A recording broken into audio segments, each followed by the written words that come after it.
জল একটি অতিমূল্য জিনিস। জলের অপর নাম জীবন। একটি মানুষের যখন তেষ্টা লাগে জল খেয়ে তার জীবন বাঁচে। আসসালামু আলাইকুম, আমার নাম রুবাইয়াত নূর মারিয়া। আমরা পঞ্চম শ্রেণীর ছাত্রছাত্রী। আজকে আমরা এই জলের বিভিন্ন ধরন সম্পর্কে জানতে চলেছি একটি ছোট্ট হাস্যরসক নাটিকার মাধ্যমে। নাটিকাটি লিখেছেন সুকুমার রায় এবং এটির নাম হলো অবাক জলপাই। চলুন আমরা সবাই মিলে নাটিকাটি উপভোগ করি।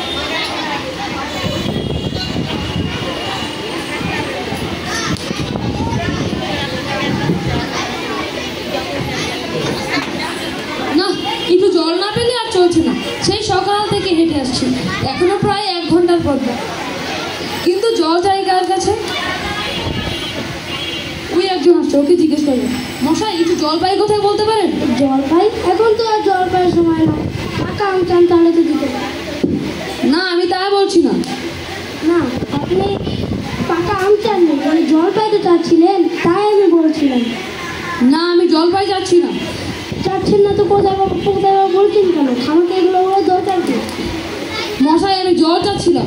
জল চাচ্ছিলেন যেহেতু বললেই হয়, জল পাই বলার দরকার কি? জল আর জল পাই কি এক হলো? আলু বাকি সমান কি তাই?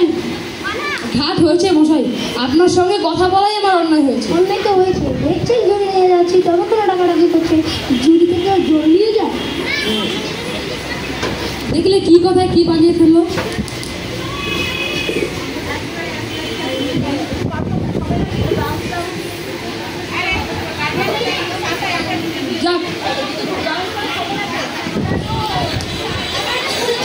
ওই বুড়ো আসতো, ওকে একবার জিজ্ঞেস করলাম। কেউ ভোগলা নাকি? না, আমি খুব গায়ের লোক, একটু জলের খোঁজ করছিলাম। খুব গাছের এখানে জলের খোঁজ করতে? না, সকাল থেকে হাঁটতে হাঁটতে আসছি তো, খুব তেষ্টা পেয়েছি। তা তো পাবে, ভালো জল দিতে তেষ্টা পায়, নাম করলেও তেষ্টা পায়।